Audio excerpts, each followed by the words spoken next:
excelências, ilustres convidados, cabe-me a mim fazer a preleção do tema Os Desafios da Expansão das Cidades. Bem, a cidade é uma máquina insuspeita quando nós vamos tendo as primeiras noções do que é cidade. Mas vamos nos apoderando de algum conhecimento e damos conta que a cidade é uma máquina de produzir riquezas. A cidade, vou recorrer aos clássicos, né? A cidade geralmente atrai muita gente de todas as classes sociais. Vem à cidade pessoas com diferentes objetivos, diferentes culturas, com diferentes vontades e vêm, digamos, para competir. A cidade é um sítio de competição. Aliás, a cidade, segundo os clássicos que eu citei, tem a função de morar, trabalhar, circular, lazer. Portanto, este embrincado de situações torna a cidade um recanto muito competitivo. A cidade é pressionada constantemente por essas pessoas. Criam-se nelas novas ideias, proporcionam novas oportunidades, inclusive a agricultura encontra na cidade o meio de se viabilizar o financiamento, o equipamento, a investigação. Portanto, a cidade é o sítio de novas ideias. Mas, segundo os críticos, a cidade não é só, digamos, o sítio que dá caminho ao desenvolvimento. A cidade é uma espada de dois gumes, porque ela não só dá caminho ao desenvolvimento social, como também pode degradar a própria sociedade. Estamos aqui a falar da cidade, mas é um alerta à gestão, no fim de contas, é um alerta aos políticos, à política, é um alerta à planificação. Digamos, todos os setores econômicos avançam ou regridem em relação direta com a condição das cidades. A cidade, se disfuncional, pode criar guetos, criar convulsões sociais, pode criar criminalidade, violência, vandalismo, por aí adiante. Portanto, a cidade não é só a máquina de produzir. É preciso ter cuidado porque a cidade também cria divergências. Na dinâmica da urbanização, podemos encontrar dois momentos na cidade. Digamos, o momento em que alguns críticos dizem que forças centrípetas atraem para a cidade, digamos, as migrações campo-cidade, as migrações cidade-cidade, porque há cidades mais atrativas que outras, e também a própria pressão do crescimento natural das cidades. Então, este é o momento crítico, quando a cidade está tão pressionada que depois tem que haver um momento contrário. As forças centrípetas partindo do centro para a periferia, pedindo que se desenvolva já em outros sítios. Nestes momentos a cidade está com deslocação de populações, indústrias, algumas funções terciárias mais exigentes de espaço, em direção às áreas periféricas, fazendo aumentar o tecido urbano envolvente, provocado pela disputa dos preços do solo urbano, pelas atividades terciárias de nível mais alto. Bem, eu queria dizer aqui neste particular momento, em que, neste momento, há uma grande densidade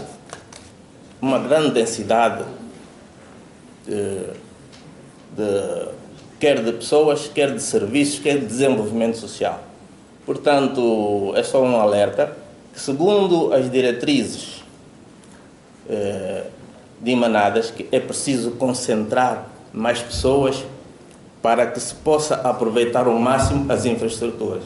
Mas é também, digamos, temos que alertar porque, afinal, a alta densidade, o alto desenvolvimento, a alta procura dos serviços Isso faz com que os preços urbanos, o negócio especulativo imobiliário vai aumentando. Bem, o aumento demográfico, vamos dizer que 62,3% da população de Angola vive em áreas urbanas e a maioria em habitações precárias. 42% da população tem acesso à água apropriada para beber, isto é, água potável. 59,6% da população tem acesso ao saneamento básico, 40,2% à eletricidade. Bem, só olhando, por exemplo, para o caso da água, 42% da população tem acesso à água para beber. Isto é um indicador muito grande de pobreza, porque sem água potável também não há saúde. E não só essas populações que não têm acesso à água potável, claro, precisam de fazer uso da água, e ao adquirem a preços muito especulativos. Bem, é neste momento que os políticos, os gestores, começam a pensar, e os teóricos, na cidade sustentável. Afinal, o que é a cidade sustentável? Roubando, digamos, um bocado dos conceitos de urbanismo, no fim de contas, cidade é uma urbanização. Cidade sustentável é aquela que é economicamente produtiva. Portanto, os nossos gestores têm que saber que a cidade tem que produzir, mas todos, tem que haver espaço para todos. É ambientalmente segura, quer dizer que não se deve levar à exaustão os recursos naturais e há que enverdar por recursos renováveis. E é socialmente inclusa. É mais um recado para a administração, que a sociedade nas cidades tem que se sentir inclusas nos projetos que decidem a vida dessas populações. Isto é, os projetos devem ser discutidos, eles devem ser participados. Estes são os grandes desafios da cidade. As cidades em África. Uma característica das cidades em África é a informalidade. Digamos, quem sobrevoa, por exemplo, falando de Luanda, né, estamos em África, quem sobrevoa aqui as cidades de Angola, repara que a zona consolidada, a zona infraestruturada, está absorvida pela informalidade, pelos assentamentos informais, indo mais adentro pela economia informal. Pronto, é um alerta que mais à frente iremos falar. A maioria do desenvolvimento nas regiões metropolitanas em expansão é informal, porque os sistemas de governação e de planeamento não conseguem lidar com a pressão. Quer dizer, eles ultrapassam a capacidade de resposta dos gestores.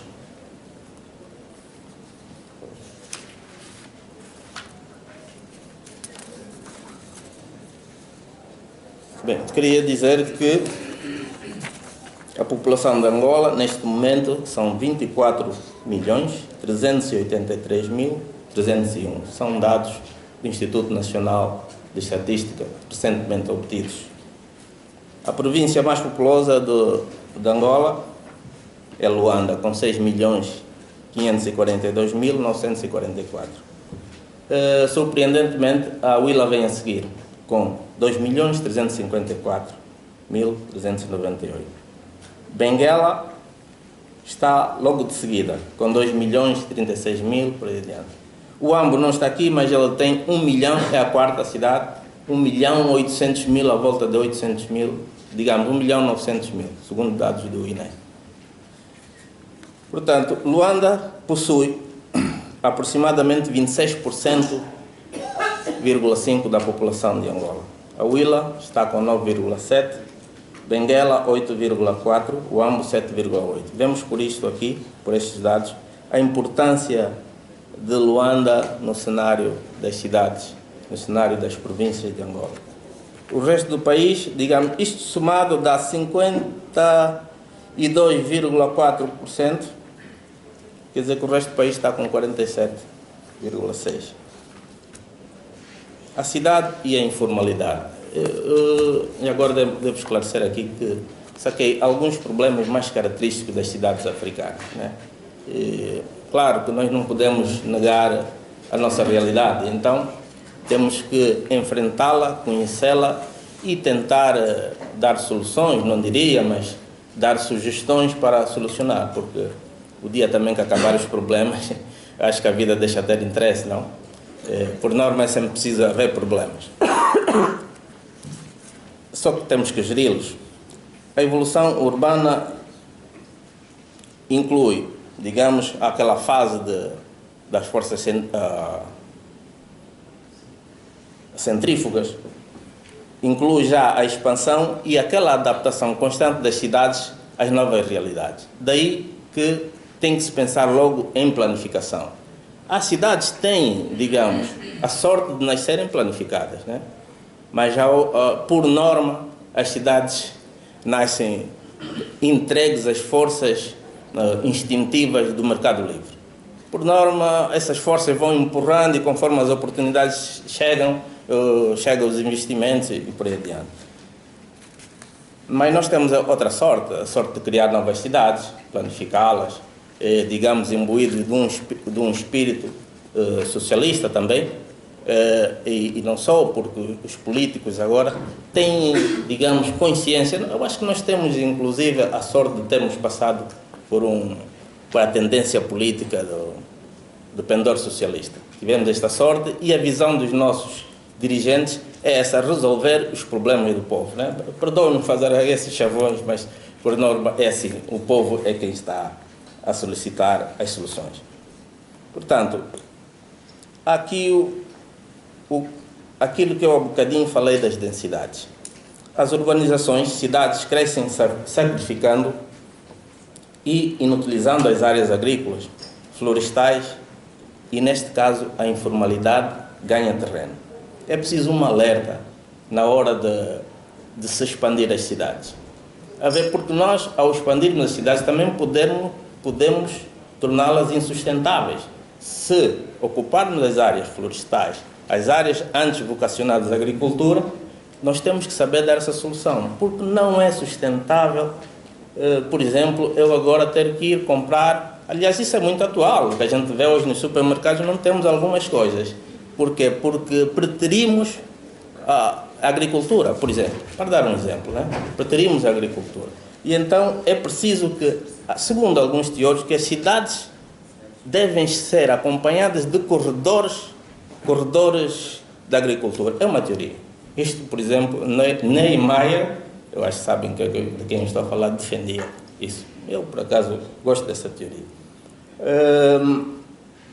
As cidades, quando já estão no momento crítico, elas começam a carenciar, isto é, neste momento em que há uma alta densidade, começam a carenciar até dos espaços públicos. Estou a falar da África, estou a falar digamos, do grande índice de informalidade, inclusive dos assentamentos humanos, onde 62,2% é informalidade, assentamentos informais e economia informal. Portanto, não estranhem, estou a falar da África. Perdoem-me, meus colegas. Portanto, há dificuldades de habitação condigna, porque a habitação vai perdendo qualidade. Olhando para a nossa cidade, houve momentos em que 3 gerações se encontravam dentro do mesmo apartamento. O avô, o filho do avô, que é o pai, o neto, e essas gerações todas deixavam, digamos, de satisfazer aquilo para o que, por exemplo, um T2 estava programado. Para 4 pessoas, 5 pessoas, nós, os africanos, temos uma média alta, digamos, de crescimento da população. Em nossas famílias, nós fazemos uma projeção para 6 pessoas por agregado familiar. Mas lá no campo é bem superior. E as populações que vinham e vêm para a cidade, acossados por todo tipo de problema, a guerra, digamos, a desestruturação da economia no campo, acossados, não diria, mas puxados pela atratividade da própria cidade, fez com que, e tudo isso aliado à guerra, né? fez com que nós dessemos respostas, sim, muito grandes para a guerra e não para a expansão da cidade, não para estudar a cidade. E fez, então, com que a grande pressão sobre as grandes cidades, por isso que eu disse que Lubango aqui estava em segundo lugar, digamos, a Huila, que lá a guerra foi um bocadinho mais amena. Então, a população começou a ir para Lubango. Pois, com a guerra, nós realmente tornamos-nos grandes, mas para dar solução à guerra. Isso nos tornou grandes a posterior também. Perdoe-me estar aqui a gabar. O negócio fundiário e imobiliário tende à especulação nesses momentos, porque todas as oportunidades estão preenchidas, não há a criação de emprego, né? Estou a falar naqueles momentos críticos que aqui estávamos. Há pouco, quer dizer, a criação de emprego não responde à solicitação tão veloz da necessidade dessas populações. Daí que também se pensa já e começa-se a interiorizar nas pessoas, nos políticos, nos gestores e nos técnicos o planeamento estratégico. Planeamento estratégico implica criar toda uma série de leis, o background para então o ordenamento do território, para então a planificação física. Digamos, queria fazer aqui uma observação. Em certo tempo do nosso desenvolvimento, nós só falávamos em planificação física, não falávamos em ordenamento do território. O ordenamento do território é uma categoria que vem agora acima da planificação física, porque o ordenamento do território é o plano estratégico, está acima as grandes opções do desenvolvimento, as grandes opções do ordenamento do território nacional. Portanto, e a seguir vem a planificação física, que, embora pareçam semelhantes, a planificação física tem uma escala mais pequena. É, no particular, naquele sítio, depois de se conhecer o ordenamento do território. Portanto, eles quase têm a mesma língua, mas têm uma linguagem um bocado diferente. O ordenamento do território é uma escala superior. A expansão das cidades. Para desafogar as cidades, as nossas cidades, há diretivas que dizem que temos que fazer cidades satélites, temos que alargar as cidades, e para que depois, então, as ligações infraestruturadas, cidade-cidade, possam constituir corredores urbanos. E porquê os corredores urbanos? Para que se aproveite ao máximo as infraestruturas, dotando-lhe de alta densidade. Bem, eu não só explico isso como... Eu sou partidário dos edifícios mistos, serviços e habitações, por exemplo, né? Isso implica alguma densidade, mas essa densidade deve ser controlada. Também, sobretudo, por causa do negócio especulativo do imobiliário. Porque isto faz com que as pessoas, pelo menos nas nossas cidades, que a maioria não tem poder de compra, não conseguem chegar ao mercado livre por sua própria iniciativa, pela sua própria criação, e enfrentar e comprar a casa. Aliás, este foi o problema que nós tínhamos quando estavam tentando chamar o Quilamba de uma cidade fantasma, né? Estamos a ver como fazer essas pessoas acederem ao crédito, como fazer essas pessoas comprarem e terem posse da casa. Bem, são problemas, nós temos que enfrentá-los e temos que solucioná-los. Aliás, já está a ser solucionado. E também, quando surgem as cidades satélites, surge o problema da mobilidade, que já de partida, quando a cidade estava sem solução de expansão de cidades satélites, ela já estava muito, digamos, degradada a mobilidade. Aliás, nós passamos muito tempo e ainda passamos muito tempo nos engarrafamentos. A produtividade se perde aí. Não só a produtividade no serviço, o trabalho tradicional, como quem vai à escola, quem vai ao hospital, quem vai a todo sítio. Acho que todo mundo está lembrado e já deve ter tido cenas dessas de estar em pleno engarrafamento e as pessoas estão a dormir. O carro da frente arrancar, alguém destes vai bater, olha, já está na hora de andar mais 1 metro. E por aí adiante. Lembra-se, não? Pronto, mas nós estamos a melhorar, né? Estamos a melhorar, estamos a dar soluções. Portanto, a planificação urbana e a informalidade. Eu tirei um bocado deste caso de informalidade porque ela, digamos, é característica das nossas cidades. E, aliás, é um extrato do UN Habitat das Nações Unidas, que tem sede em Quênia, né? E que dá alguns conselhos, porque todos os anos se reúnem para definir as melhores práticas de gestão das cidades, as melhores práticas da administração das cidades e alguns conselhos, as práticas mais exitosas de cada país. Então é de lá onde nós temos que ir buscar, porque afinal é o pensamento mais avançado. Então eu vou ler isto. As autoridades devem inequivocamente reconhecer a importância do papel do setor informal e assegurar que o sistema de planificação urbana responda positivamente a esse fenómeno. Portanto, temos que olhar a informalidade já com outros olhos. Temos que saber sacar o que é que eles têm de positivo e saber incorporar isso na planificação. Vou dar um exemplo. Nós, por exemplo, temos hoje os táxis que antes chamávamos candongueiros, ainda chamam, né? Mas eles começaram de modo muito informal e se calhar com sanções e prisões, mas hoje reconhecemos que eles têm um papel positivo. Por quê? Eles se param, se já repararam, se eles param por algum motivo, a cidade não funciona. Então eles têm um papel útil e é preciso saber aproveitar esse lado útil da informalidade, que aliás é um conselho que vem de cima. A planificação urbana e governação devem primeiro reconhecer o papel positivo do desenvolvimento urbano e informal. Segundo, rever as políticas, leis e regulamentos com vista à facilitação das operações do setor informal. Quer dizer que temos que fazer leis adaptadas, não é? Porque, por exemplo, aqui o arquiteto Alan Kane falou de que não há segurança de posse em certos setores dos assentamentos informais, nos MUSECs, não há segurança de posse. Isto impede com que o próprio cidadão, sem essa segurança, ele também não invista no melhoramento do seu, digamos, do seu prédio, da sua habitação. Isso regride o desenvolvimento em si.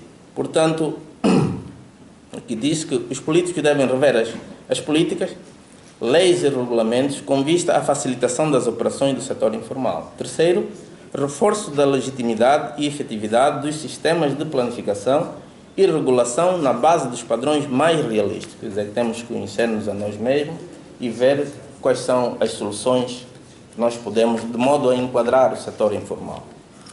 Devem ser adaptadas e implementadas novas abordagens. Quer dizer que nós não podemos vê-los tão somente como prevaricadores da lei. Temos que entender e incorporá-los. A primeira abordagem é perseguir alternativas que contraponham ao despejo forçado dos moradores dos MUSECs. Eu não digo que impedir o despejo, não. O despejo forçado tem que ser negociado, tem que ser, digamos, compensado dos MUSECs. A remoção forçada do encerramento das empresas da economia informal.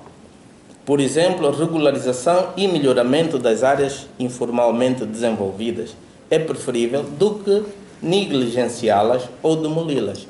Bem, eu sou arquiteto e talvez por isso gosto muito da disciplina. Eu nem sempre estou de acordo com isso, mas há que entender que se nós partimos empresas informais, se desativamos elas, são famílias que por trás também coisas. Portanto, há que regularizá-las, fazê-las pagar imposto, organizá-las, estruturar, sobretudo, o eixo dorsal do seu assentamento. Pode ser levar as infraestruturas, em vez de mexermos em todo aquele sistema urbano, levar um eixo de infraestruturas capaz de suprir as necessidades, por exemplo, de água, de eletricidade, por aí adiante. A segunda abordagem é o uso estratégico dos instrumentos de planificação, tais como a construção de uma infraestrutura dorsal para o desenvolvimento dirigido e reajustamento dos espaços. A terceira abordagem é colaborar com os atores da economia informal. para a gestão dos espaços públicos e o provimento dos serviços, incluindo o reconhecimento dos empreendedores informais, direitos de propriedade, a alocação de áreas com propósito de atividades informais e fornecimento de serviços básicos. Praticamente este lado aqui o nosso governo já tem conseguido fazer isso. Tem, de certo modo, aliviado, criando locais próprios para tentar organizar, também não com muito êxito, mas é uma tentativa, é o início, organizar esses vendedores informais, arranjando espaços públicos, e certamente um dia vamos evoluir de modo a eles a pagarem também impostos. Porque, por exemplo, olhando para o fenómeno chamado desculpa-patas, são os táxis com motas, né? Mas eles, de certo modo, têm uma função útil, embora perigosa. Uma função útil. Nós vamos às províncias, às vezes, numa hora de ponta, pedimos um táxi. Eles dizem, não, tem ali um táxi, e vem uma moto. E vem uma moto, o cidadão urbano de Luanda pensa que vai andar sobre 4 rodas. Mas não, vem uma moto e andar naquelas informalidades todas, que é a lama e por aí adiante. E agora, a cidade e a política administrativa. Bem, eu diria o seguinte, uma vez tive a sorte de ir à UN Habitat e o tema é Nairobi, é sobre os assentamentos humanos das Nações Unidas, e o tema dessa vez, a melhor prática, era aconselhar os gestores urbanos a descentralizarem. Por outras palavras, era aconselhar os políticos a descentralizarem a política em geral. E o então chefe do Pelouro não tinha tempo do seu calendário para ir, porque era uma reunião para as altas personalidades. E como haviam 2 câmaras, a Câmara dos Técnicos e a dos Políticos, eu fui e tive que representar também o nosso chefe do Pelouro na Câmara dos Políticos. O que salta aqui, a imagem, é o seguinte: na hora de eleger-se as melhores práticas e as conclusões de todo o evento, e se escrever que a diretiva era descentralizar, estamos a falar de 1996 ou 94, não estou bem certo, eram tempos que nós já tínhamos entrado para o multipartidarismo, mas ainda não conhecíamos algumas nuances, tonalidades de que é essa política de multipartidarismo. Estamos a sair de um país de pendor socialista. Afinal, eu dei conta, pela confusão e o tumulto que causou na hora de assinar, dei conta que a África estava muito centralizada, digamos, nas suas políticas, nas suas tomadas de posição. Por quê? Porque houveram ministros que não queriam assinar. E quase que lutando. E eles diziam assim, mas serei eu o indicado para chegar junto do chefe do meu executivo e dizer assim, faz favor, descentraliza? Primeiro que já era um atentado, não? Dizer, descentraliza é um atentado à soberania, ou não? E era aquilo, eles estavam, eu me apercebi, depois houve uma votação e me perguntaram, você pelo que? Bem, eu sou técnico, era pela descentralização, porque afinal, porque já havia muita problemática. E eu entendi depois, porque eu também não tinha conhecimento do que era isso, as implicações. E entendi, e havia uma palavra-chave, uma frase-chave que era, mas essa palavra era muito conhecida por nós e muito usada: devolver o poder ao povo. Isto é, que estavam-se tomando muitas decisões sem se consultar as pessoas. Estavam-se tomando muitas decisões sem se discutir os grandes projetos. Né? E então, afinal, hoje em dia, felizmente já posso falar, porque já estamos a descentralizar. Né?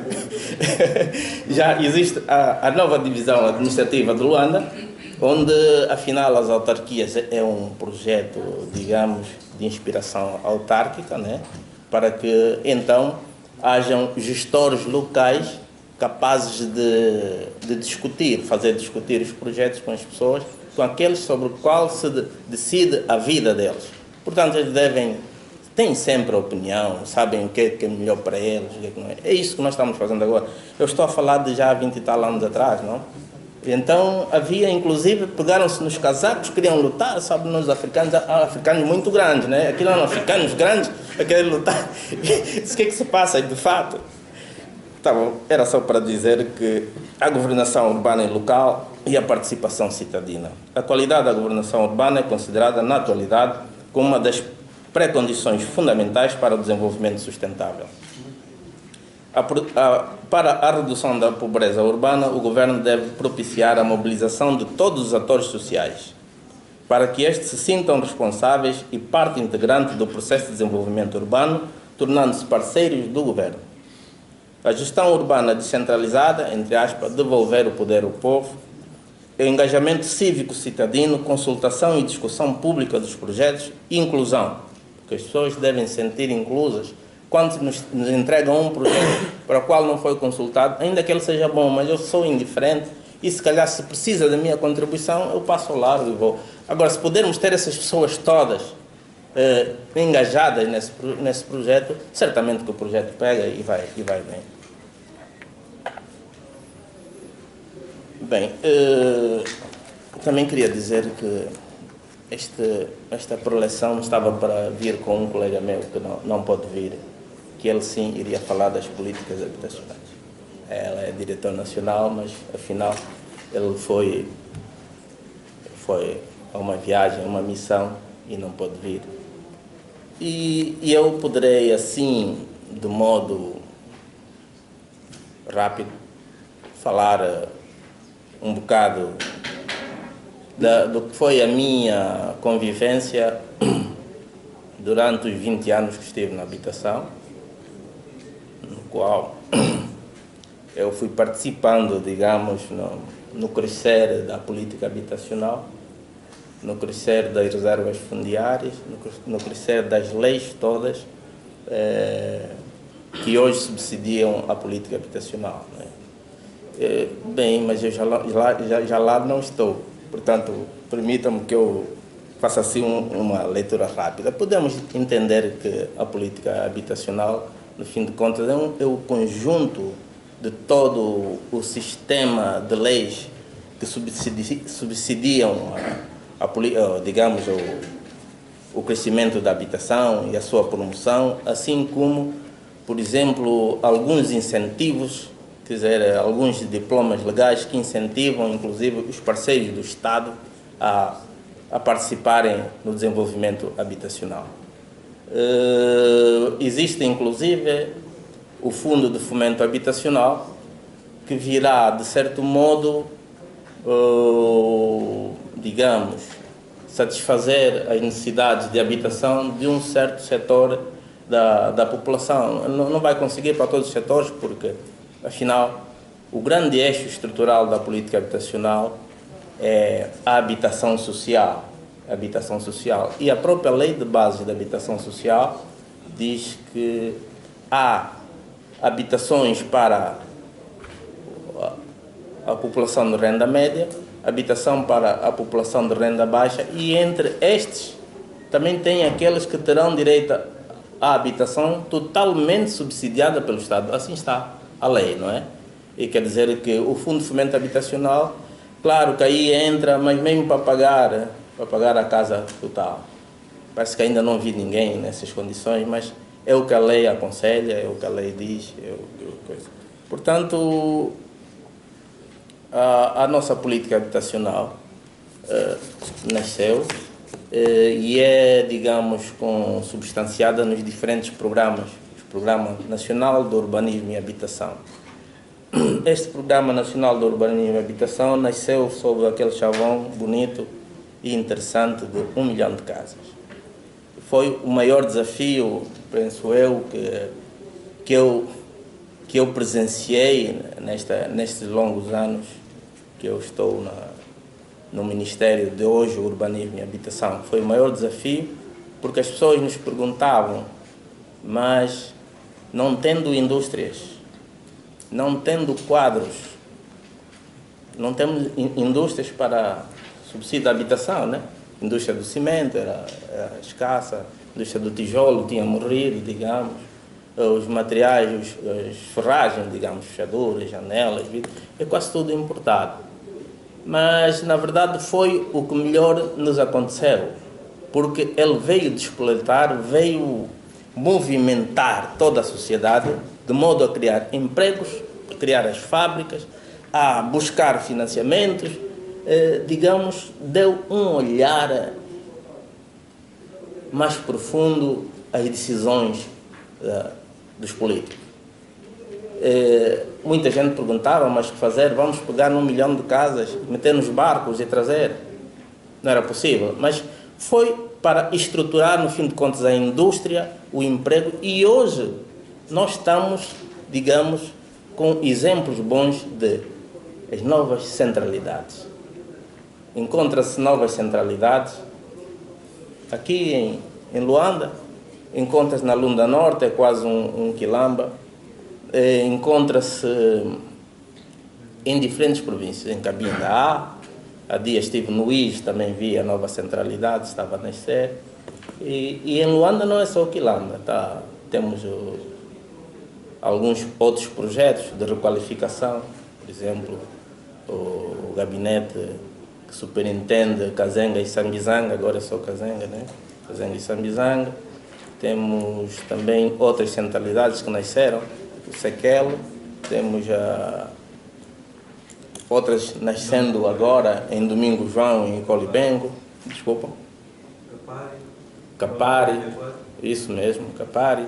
Temos, ao longo deste país, nós temos vários. Eu acho que é o melhor exemplo, eu sou arquiteto, posso falar sobre isso.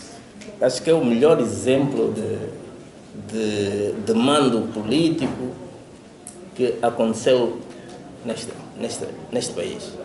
Portanto, eu quando passo e olho o Quilamba, claro que está faltando alguma coisa, está faltando melhorar a mobilidade, está faltando, digamos, as grandes vias, mas, meus senhores, há que render homenagem a esse projeto. Portanto, para além do Programa Nacional de Urbanismo e Habitação, existem outros subprogramas, por exemplo, o subprograma 200 fogos por município. Está em curso, já começou, embora a meio, em todos os municípios de Angola, exceto aqueles que constituem sedes de província, nasceram, estão alocados o projeto 200 casas por município. E isto, para ver a importância disso, fez com que as províncias que então, desprovidos de quadros técnicos, começassem a criar os seus grupos técnicos provinciais. E nós íamos de município a município e muitas vezes esses municípios nem sequer tinham estradas acessíveis. Íamos de pequenos aviões a aterrar em terra batida, os materiais de construção chegavam às vezes em carros militares, porque eles têm rodas grandes e aquele muito areal, por aí adiante. E este programa está sendo implementado. Claro que de modo faseado, porque os próprios gestores locais também vão, digamos, modificando de acordo com a necessidade. Muitas vezes no município tal não há essa necessidade toda, eles deslocam algumas para outros municípios, mas é a gestão.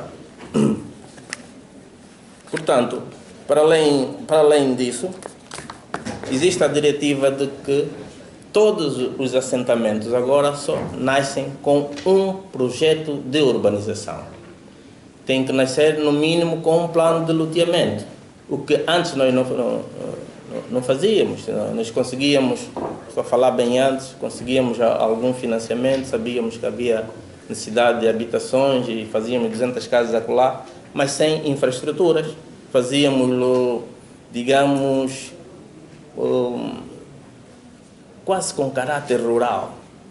Casas na cidade, mas quase com caráter rural. Quer dizer, nós estamos vendo a evolução. Quando olhamos já para as grandes centralidades, vemos que estamos a aprender, estamos a construir. Portanto, por isso nós, agora eu já sou do INOT, Instituto Nacional de Ordenamento do Território e Desenvolvimento Urbano, nós no INOT estamos, digamos, industriados a promover instrumentos do ordenamento do território. Planos nacionais, planos provinciais, planos interprovinciais, planos municipais, planos intermunicipais. Dos planos territoriais temos os planos especiais, planos setoriais. Dos planos, temos também os planos de ordenamento rural, quer dizer, também estamos atendendo projetos para o ordenamento rural. Os planos urbanísticos. Também podemos falar das principais opções de ordenamento do território, que eu já me referi há bocado.